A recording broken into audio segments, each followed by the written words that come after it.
Breaking News, CNN. Gente, eu peço desculpas ao senador, peço desculpas à Thaís e com muita tristeza eu informo agora, às 3h57, que o rei Pelé nos deixou.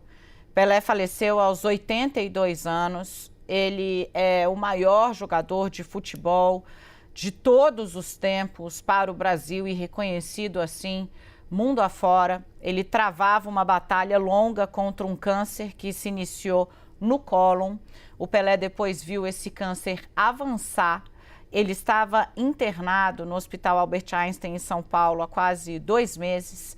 Ele passou o Natal internado com a família ao lado, né, do Pelé. Naquele momento, os filhos, os netos, todos foram para lá acompanhar.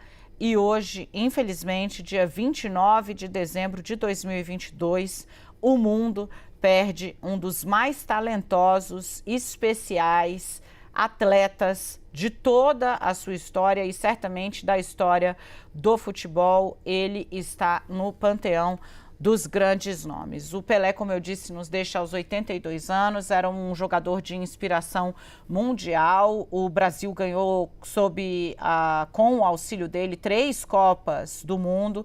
Como eu disse, ele estava internado no Hospital Albert Einstein, aqui em São Paulo. Há uma expectativa, inclusive, de que a camiseta, o brasão da seleção brasileira seja modificado para que no lugar de 3 estrelas nós tenhamos 3 corações, uma referência aos 3 títulos mundiais que Pelé nos ajudou a alcançar e também a cidade onde ele nasceu, a cidade de 3 Corações. O Pelé, gente, ele se notabilizou, claro, pela carreira, depois abraçou grandes causas no social, teve uma vida pessoal conturbada, foi, como toda figura pública, alvo de críticas pelas escolhas que fez relacionadas a questões familiares, mas nunca deixou de ser um dos maiores exemplos na história do esporte mundial, e eu não falo apenas do futebol, pela devoção que tinha, pelo porte, pelo avanço que ele representou enquanto jogador na era em que viveu seu auge. Muito jovem, Pelé, aos 18 anos de idade, no time do coração dele,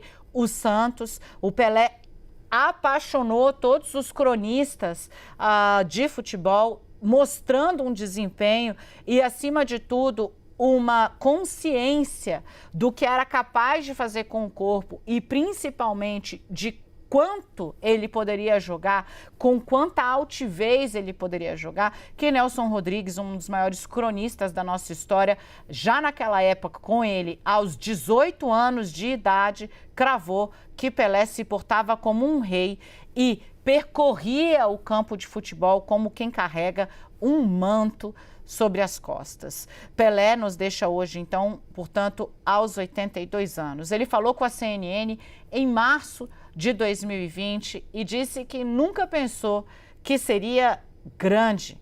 Ele lembrava do pai, que o levava à estação de ônibus de Bauru para poder treinar. Ele contou todos os detalhes sobre as Copas que conquistou e fez um balanço muito lúcido da carreira, com uma memória muito viva ali para detalhar os tempos que jogou. Pelé não se prendia ali ao saudosismo, né? Ele deixa essa sensação na gente, né? Em todos nós que somos fãs, mas adorava e exaltava muito o futebol. Para o Pelé, o jogo hoje se tornou um jogo mais difícil do que o que era no tempo dele, embora o espetáculo, os grandes dribles, aquela maravilhosidade Pelé Garrincha, isso tenha diminuído, foi o que declarou o rei.